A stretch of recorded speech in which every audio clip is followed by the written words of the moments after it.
So today I just really wanted to get into how to really utilize your body, your higher self, and the demon within you. So there's a reason why most of my videos are geared towards how to use certain symbols to tap into your spirituality, how to use certain practices to tap into your spirituality.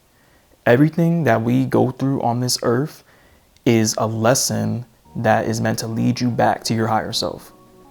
So it took me a while to realize this, and even now, like, I'm not going to sit here and act like I'm a master of this, but there's certain things that I've used to help benefit myself along this journey, because obviously when you're in the human body having a human experience, you're not going to be perfect, but it's what you do on a spiritual work in your everyday practices and on an everyday basis, changing your mindset, changing the life around you.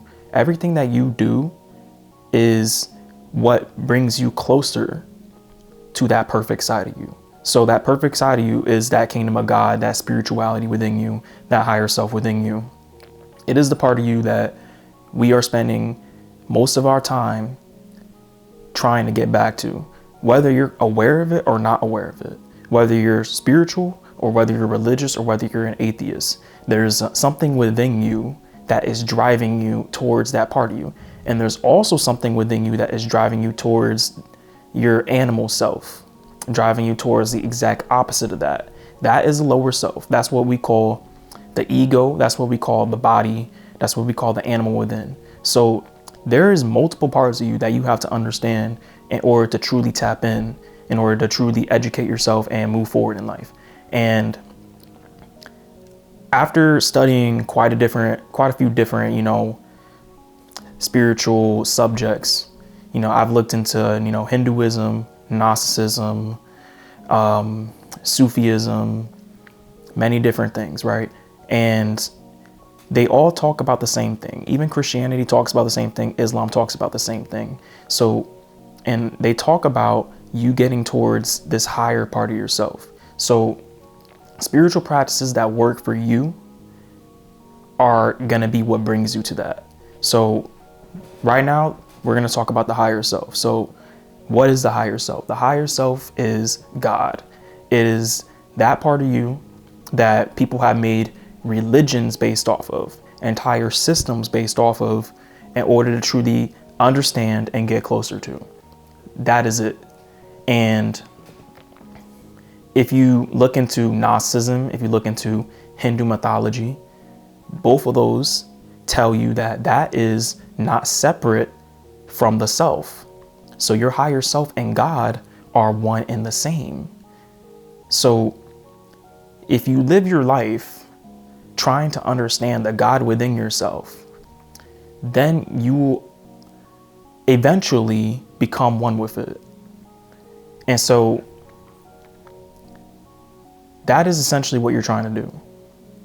Everything that you do, all your spiritual work, the meditation, the fasting, yoga, asanas, spiritual practices, even ones that you make up, because ones that you make up that are exclusive to you, things that you do that are exclusive to you, are actually going to be what gets you closer to that.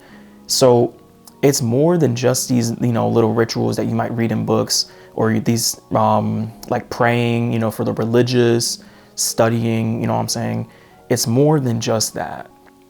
When you have a deeper understanding of who and what you are, it's what you do on a day-to-day basis that's going to get you closer. So for me, what I do on a day-to-day basis is I write, I draw, writing stories, coming up with stories, drawing, and also, since I'm learning coding, I also make video games. So those things bring me closer to my higher self, because those are things that I truly love to do, that I can do, and it spiritually charges me on a day-to-day basis. Making videos charges me, videos about, how to relate anime characters, how to relate video game characters, that charges me on a day-to-day basis to bring a certain level of spirituality down to this plane.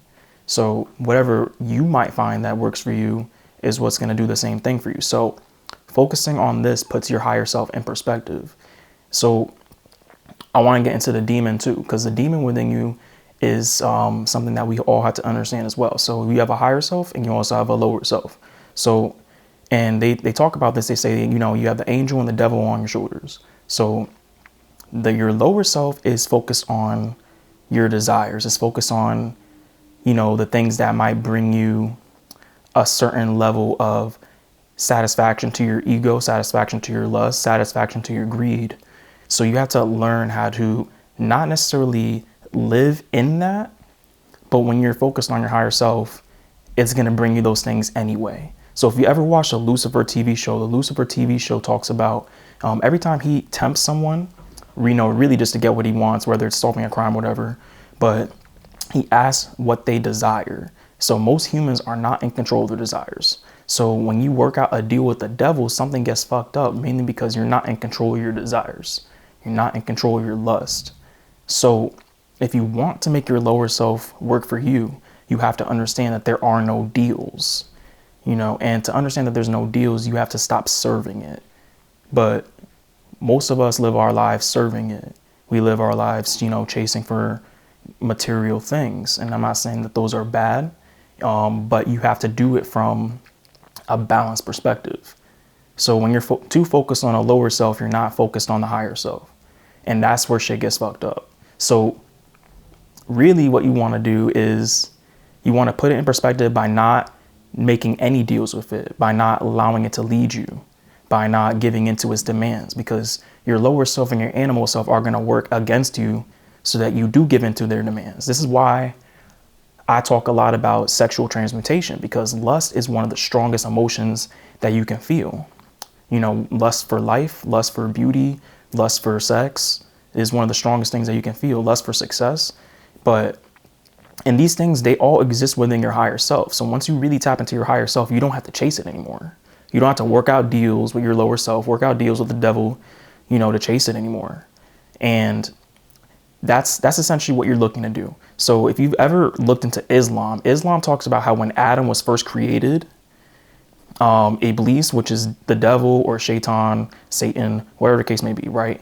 Allah ordered all the angels to bow down to Adam, but Iblis was like, I'm not bowing down to this nigga. He's not higher than me. So what is that really saying? So your lower self won't even bow down to your body. It won't even bow down to, you know, the human animal aspect of you. And when Adam was being created, the angels were warning Allah that he was going to be problematic. There was going to be a problem.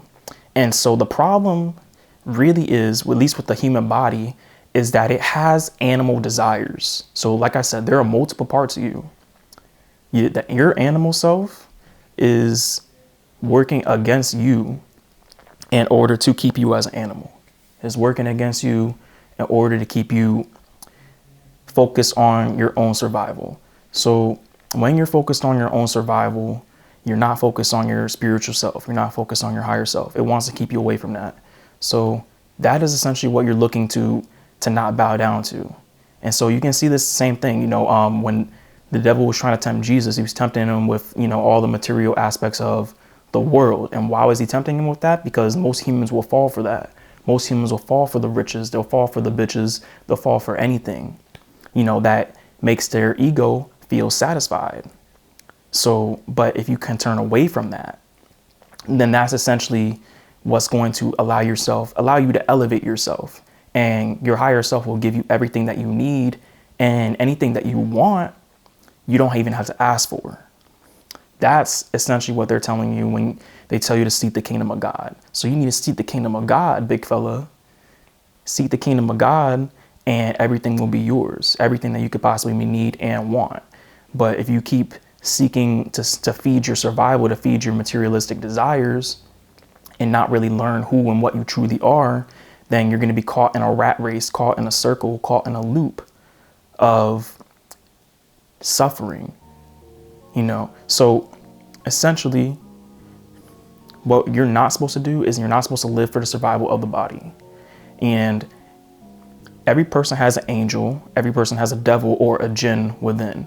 And so this is why I really like Naruto, because in Naruto, the jinn is actually the Jinchuriki. So you have the demon within you, Naruto has the nine-tailed fox, demon fox within him, and essentially he can't control it at first. And so that's the same thing. You can't control the demon within you at first. So it's always wild until you really learn to understand, who and what you truly are. So once he understands who and what he truly is, then he's able to control the demon. Then he's able to get all these powers. Then he's able to use that power to his advantage. But if you can't use it to your advantage, it's just going to take advantage of you. You're going to, you cannot be scared of, that part within you. That demon fox in him and, his higher power, he learned how to balance both of them, and then once he stopped being scared and he really looked within and found out who and what he truly was, and who and what the demon within him truly was, and who and what the God within him truly was, then he was able to tap into a higher level of power.